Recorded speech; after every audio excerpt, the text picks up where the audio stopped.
Hola chicos, volvimos en continuación. En el video anterior estábamos repasando las articulaciones sin artrosis. Yo estaba diciendo en general que son articulaciones, los tipos de todo. Después repasamos las sin artrosis y ahora las anfiartrosis. Las anfiartrosis son semimovimiento, entonces son semimóviles. Permiten un poquito de movimiento porque el tejido interpuesto entre ellas es de fibrocartílago. Y ahí tenemos como ejemplo la sínfisis pubiana o los discos intervertebrales. Antes de entrar en diartrosis, que creo que son más complejas, tenemos las cisarcosis, que no son articulaciones, pero se comportan como si fueran, son pseudoarticulaciones. ¿Por qué? Estas son formadas por músculos. Los músculos se interponen entre ellos y deslizan.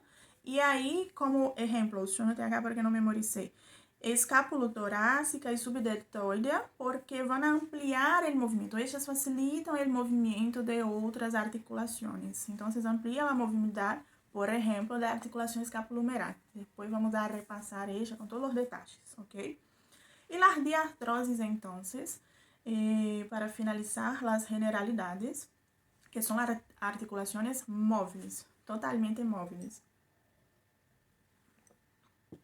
Porque hay el líquido sinovial que va a permitir esto. Solo a concepto, entonces, en el otro video yo estaba diciendo que las articulaciones pueden ser simples o compuestas, porque simple es dos huesos compuestas, un complejo articular que compone más de dos huesos, pero puede también ser compleja. ¿Qué es eso? Que tiene un disco o un menisco interpuesta entre ellos, ¿ok? Hay profes que hablan que es solo un menisco, otros menisco y disco, y ahí no sé. Pero dentro de las diartrosis tenemos varios tipos y ellas se organizan conforme los ejes. Recuerden que el conocimiento hay que ser organizado. Insisto en esto.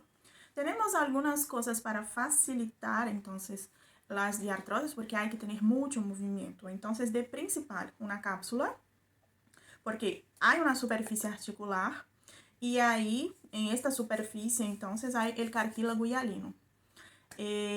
No hay periósteo, recuerden, porque el periósteo es ricamente vascularizado, entonces no hay en la superficie articular, sino tenemos una hemorragia constante.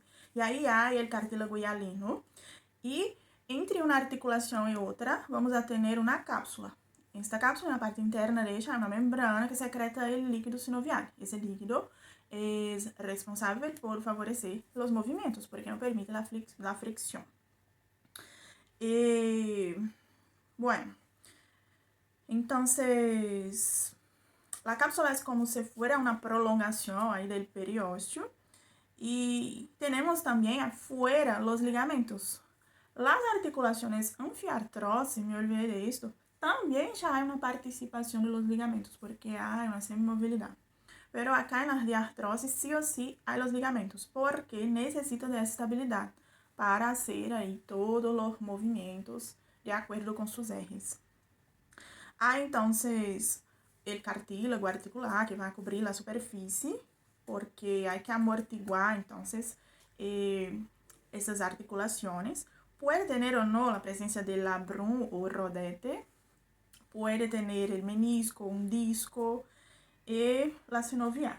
De acuerdo con sus ejes, las diartrosis entonces puede ser uniaxial, o sea, un eje. Hay un video que estábamos repasando los ejes, biaxial o triaxial. Las literaturas se contradicen con ellos. Entonces, yo tengo mi particularidad de aquello que comprendí.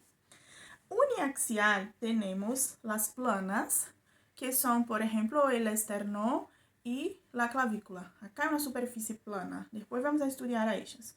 Y son dos superficies articulares que se deslizan, plana o artroidea, ¿ok?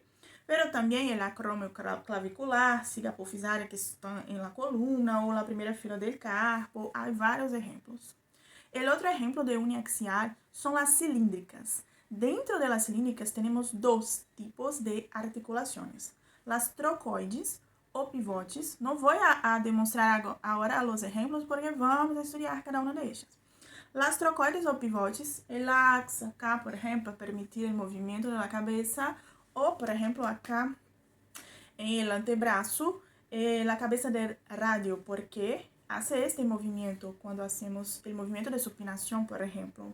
Entonces hay un cilindro óseo dentro de un anillo para hacer el movimiento de rotación, ¿ok? Y tenemos también dentro de la articulación del eje, né, uniaxial cilíndrica, las trocleares, o llamadas de bisagra o llamadas de gínglio. No sé por qué las cosas tienen tantos nombres, chicos. Pero hay una tróclea y ahí van a permitir el movimiento de flexo y extensión. Por ejemplo, la articulación del húmero cubital, ¿ok? Después tenemos la biaxial. No voy a entrar mucho porque vamos a estudiar. Elipsoidea, una elipse, o condyle artrose, también todos los nombres son iguales.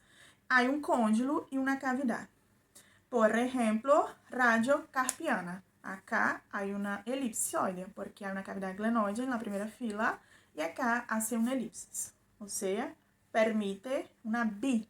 São dos R's, movimento de flexão e extensão, movimento de abdução e adução, ok? Dentro de ellas hay las bicondilias dobles y también como biaxial tenemos la celar o llamadas de encaje recíproco o silla de montar, que son dos superficies que concordam entre si, permitindo los movimientos de flex extensão, también abducción y aducción. Son dos movimientos biaxiales, como por ejemplo trapecio metacarpiana, permite el movimiento del pulgar. Y después la multiaxial, que permite 3 o más ejes, que tenemos las enartrosis, las esferoides. Acá pensamos entonces na escapulohumeral o glenohumeral, que permite los movimientos de circunducción, que es el conjunto de todos los movimientos de una cabeza y una cavidad. Vamos a repasar, chicos, todas esas articulaciones en separado. Ahora, repase entonces uniaxial, biaxial, multiaxial, uniaxial, cilíndricas, dentro de ellas las trocoides o pivotes, que hacen el movimiento de rotación, los ejemplos, las troqueleares o bisagra, que hacen entonces el movimiento uniaxial, ¿ok? Y las planas, entonces, que hace el movimiento de deslizamiento. Biaxial tenemos una elipse acá o un encaje recíproco ocelar. Y multiaxial tenemos una enartrose o esferoide.